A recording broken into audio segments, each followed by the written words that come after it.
السلام عليكم ورحمة الله وبركاته.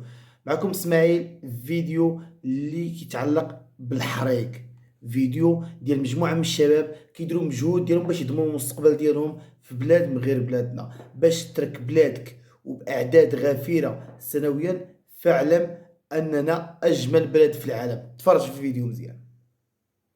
من الحراقة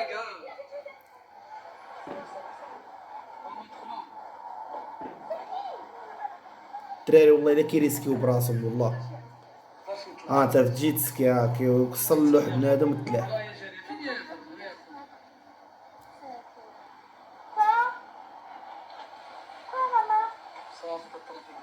الأول طلعوه بنادم كي يغاو تسمى طلعوه.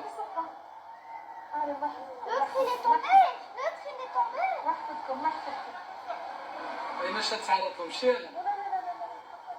مش هتساعدكم. بغاو يتعرضوا لهم في البحر. الحراقة ما كاينش. ريت جيت سكيز ماشي بالحراقة. شوف الحراقة وهي لا مارينا غتساعدكم. هادي واقيلا من الشمال، واقيلا من الدراري من الشمال، واقيلا ريسكاو براسهم باش يمشيو واحد. هذيك ما شاف شوية.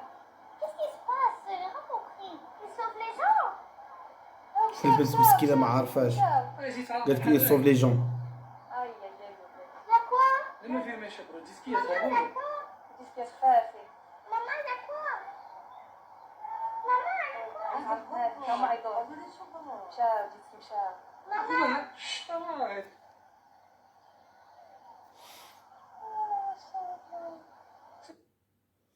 مشاو الله يسهل عليهم والله يوصلهم على خير. واحد اللقطه ديال البنت الصغيره كتقول لهم سيكوا حراقه، سيكوا حراقه، بنتي ملي غادي تكبري غادي تعرفي سيكوا حراقه. ومن لقي الشباب انهم عندهم ديبلومي، عندهم ليسونس وعندهم دي ماستر وعندهم الدكتوراه وهما مشومرين. وعباد الله اللي تلقى ان عندها الباك وباك صاحبك خدامين، وكتلقى في ادارات انك تلقى واحد ان مطنق وتيسير وحدين اللي قاري ينجحش منه، ومنها بزاف ديال العدد. وغادي تعرف ديك الساعه علاش ان الشباب شحال من واحد كيغامر بحياته وكيقدر ان يخلي والديه يحزنوا عليه باش ان يمشي يتغرب في بلاد واحده اخرى باش يضمن العيش الكريم. حنا اجمل بلد في العالم، ولكن راه خاصك الخدمه وخاصك الفلوس وخاصك منصب مزيان باش تقدر تعيش فيه. اما باش تقول لي الدرويش واجمل بلد في العالم، اسمح لي ما كيتلاقاوش بجوج. تحيه لكم.